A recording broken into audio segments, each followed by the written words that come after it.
আপনি একটু পরে মারা যান, কালকে এই মুহূর্তে আপনার ঘরে বিভিন্ন জন বলা বলি করবে, আহারে ও এইটা করছে, ও গতকালকে বাজারে গেছিল এই টাইমে।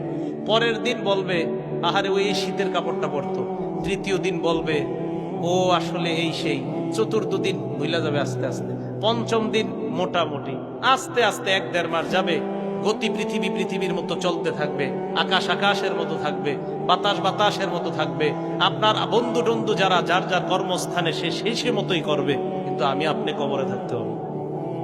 এটাই চূড়ান্ত বাস্তবতা।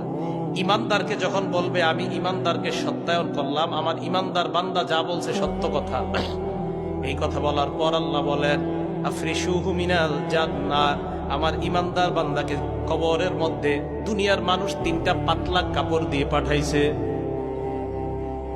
আল্লাহ বলবে আফরিশুহু মিনাল জান্নাহ, আমার বান্দার কবরে আমার বান্দার শরীরে জান্নাতের পোশাক পরায়া দাও।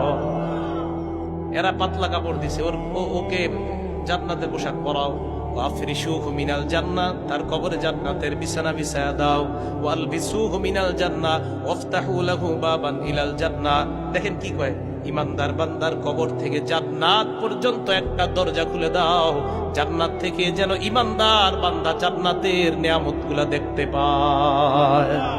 হাদিসে কি আসছে দেখেন, বান্দা জান্নাতের দিকে তাকায়, তাকানোর পর যখন দেখবে হুর খেলমানরা নাচানাচি করে, বান্দার মন চাইবে স্পর্শ করার জন্য। আল্লাহ বলবে থাম থাম, নাম কানাউমাতিল আরুস, বাসর রাতের দুলার মতো ঘুমিয়ে যা। লা ইউকিজুহু ইল্লা আহাব্বা আহলিহি, যাকে তার প্রিয়তমা ছাড়া অন্য কেউ ডাক দেয় না। আরে এই হাদিসের উদ্দেশ্য হলো, কবরের মধ্যে তোমার প্রিয়তমা কেউ নাই, আমি আল্লাহ তোমার প্রিয়তম হয়ে গেলাম। আল্লাহ প্রিয়তম, আমি কিয়ামতের মাঠে তোমাকে উঠাবো, ঘুমাও ঘুমাও।